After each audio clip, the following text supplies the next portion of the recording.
Hello दोस्तों, ओडिशा के बालासोर में महानगर बाजार स्टेशन के पास करमंडल एक्सप्रेस की ट्रेन एक्सीडेंट में लगातार 2 दिन रेस्क्यू चलने के बाद करीब 300 लोगों की जान चली गई है और 1000 से ज्यादा लोग इंज्यूर्ड हुए हैं। और ये हादसा इतना डरावना था कि इस ट्रेन एक्सीडेंट में जो लोग मर चुके हैं उनकी जो घर वाले हैं वो लोग अपनी बेटे को, पति को या तक की डेड बॉडी को भी पहचान नहीं पा रहे हैं। दादा किसे ढूंढ रहे हैं आप? लड़का भाई। लड़का कौन सा ट्रेन में था? करमंडल में। साउथ ईस्टर्न रेलवे की एलिट ट्रेन करमंडल एक्सप्रेस इससे पहले कई बार ऐसे हादसे का शिकार हो चुका है। 2002 के 15 मार्च पहली बार इस ट्रेन का कम से कम 7 कमरा पटरी से हट गया था, जिस वजह से सैकड़ों लोग घायल हो गए थे। 2009 के 13 फरवरी फिर से ये ट्रेन अपनी पटरी से हट जाती है और 10 से 12 लोगों की मौत हो जाती है। 2012 के 14 जनवरी इस ट्रेन की जनरल कंपार्टमेंट में आग लग जाती है और उसके बाद 2015 में 18 अप्रैल को फिर से इस ट्रेन की जनरल कंपार्टमेंट में फिर से आग लग जाती है और उसके बाद ओडिशा में यह हादसा हुआ। NCRB यानी कि नेशनल क्राइम रिकॉर्ड्स ब्यूरो के रिकॉर्ड के ऊपर नजर डाले तो पता चलता है पिछले 10 सालों में 2.6 लाख लोग सिर्फ ट्रेन एक्सीडेंट में अपनी जान गंवा चुके हैं और ये हादसा फिर से एक बार इंडियन रेलवे की सेफ्टी को लेकर सवाल खड़ा करता है। आइए समझते हैं ओडिशा में ये ट्रेन एक्सीडेंट एक मैनमेड एरर थी या technical error. Coromandel Express. Coromandel Express. And as India's eastern state of Odisha is grappling with the biggest railway disaster seen by the country in over 28 years. आप लोगों को ये video अच्छा लग रहा है तो प्लीज चैनल को सब्सक्राइब कर लेना, क्योंकि आप लोगों का एक सब्सक्राइब मुझे बहुत ज्यादा मोटिवेट करता है।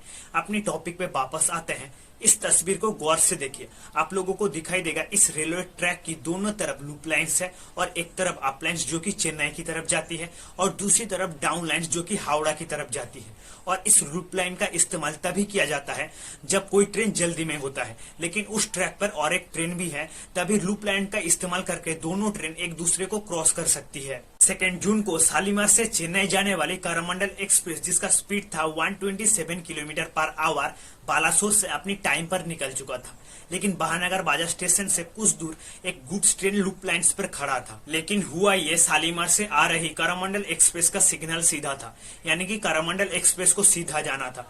ऐसे में लाइन भी सीधा होना चाहिए, लेकिन करमंडल एक्सप्रेस का लाइन पास वाली लूप लाइन्स के साथ जुड़ा हुआ था और उस समय सिग्नल भी ग्रीन था और करमंडल उतनी तेजी से आगे की तरफ आ रहा था और करमंडल जाके गुड्स ट्रेन के साथ टकरा जाती है। और ये टक्कर इतनी खतरनाक थी कि करमंडल की 23 कंपार्टमेंट के अंदर कुछ कंपार्टमेंट गुड्स ट्रेन के ऊपर चढ़ जाती है और कुछ कंपार्टमेंट दूसरी तरफ डाउन लाइन्स के ऊपर गिर जाती है। और ऐसे 3 सिर्फ कंपार्टमेंट थी जो कि अपनी लाइन पर खड़ा था। और दूसरी तरफ डाउन लाइन्स पर हावड़ा जाने वाली जसवंतपुर एक्सप्रेस करमंडल एक्सप्रेस के साथ जाके टकरा जाती है। और करीब 2 दिन बाद इस एक्सीडेंट को एक इलेक्ट्रॉनिक इंटरलॉकिंग बदलाव की वजह से हुआ है, ये ठहराया जाता है। लेकिन उससे पहले इंडियन रेलवे की सेफ्टी को लेकर, इंडियन रेलवे की सिस्टम को लेकर कई सवाल खड़ा हो चुका था। और सबसे ज्यादा सवाल जिसे लेकर उठ रहा है वो है 2012 में लॉन्च किया गया TCAS, जिसका आज के समय नाम है कवच।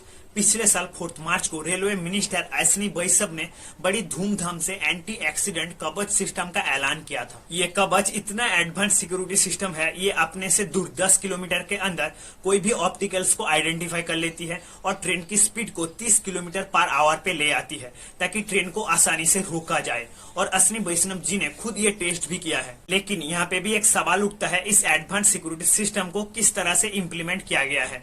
जहाँ तक पता चलता है इस साल मार्च तक कवच को 77 लोकोमोटिव्स और 135 स्टेशन में, यहाँ तक कि 1465 किलोमीटर तक तैनात किया गया है। इससे आप समझ सकते हैं करमंडल एक्सप्रेस हो या जसवंतपुर एक्सप्रेस, इस दोनों ट्रेन में किसी में भी कवच का इस्तेमाल नहीं किया गया था। यहाँ पे और एक सवाल भी सामने आता है, शताब्दी एक्सप्रेस, राजधानी एक्सप्रेस जैसी फर्स्ट क्लास की एक्सप्रेस ट्रेन में LHB का कंपार्टमेंट इस्तेमाल किया जाता है, लेकिन करमंडल में ऐसा किसी भी प्रकार के कंपार्टमेंट का इस्तेमाल नहीं किया गया था। करमंडल का जो कंपार्टमेंट था वो इंटीग्रल कोच फैक्ट्री से बनाया गया पुराना कंपार्टमेंट था। जर्मनी से इंपोर्ट किया गया LHB कंपार्टमेंट के अंदर एल्यूमिनियम और बाहर स्टेनलेस स्टील से बना है। इस LHB कंपार्टमेंट का मेन फीचर ये है, एक्सीडेंट के दौरान ये कंपार्टमेंट नहीं पलटता और लेटेस्ट टेक्नोलॉजी से बना न्यूमेट्रिक ब्रेक। लोकल कंपार्टमेंट की तरह इस कंपार्टमेंट में उतना ज्यादा साउंड नहीं होता और इस कंपार्टमेंट रहने से जितनी तेजी से ट्रेन का स्पीड अप होता है उतनी तेजी से स्पीड नीचे की तरफ गिरता है। खैर इन सब बातों को छोड़िए, पिछले फरवरी में इंडियन रेलवे रेलवे की एक मजेदार कहानी सुनाता हूँ। इस साल 8 फरवरी को संपर्क क्रांति एक्सप्रेस कर्नाटक की होसदुर्गा स्टेशन पर एक नंबर लाइन पर था, लेकिन उसका लाइन सेट किया गया नीचे की तरफ जहाँ एक गुड्स ट्रेन खड़ा था। लेकिन लोको पायलट अलर्ट होने की वजह से उतनी बड़ी एक्सीडेंट को रोकने में कामयाब रहा। लेकिन ये खबर आपको उतना ज्यादा सुनने को नहीं मिलेगा, क्योंकि उस समय हमारी देश की मीडिया कर्नाटक की इलेक्शन कवर करने में बिजी था। यहाँ तक कि रेलवे मिनिस्टर ने भी इस तरफ ध्यान नहीं दिया।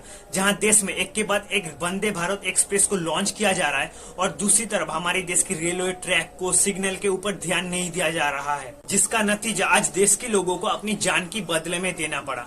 हमारी देश की पॉलिटिक्स इतनी गंदी हो गई है कि कुछ पॉलिटिकल पार्टी इस ट्रेन एक्सीडेंट को अपनी एजेंडा बना के फैला रहा है। इसमें आप लोगों का क्या राय है कमेंट सेक्शन में बताइए। फिर मिलते हैं अगली वीडियो में।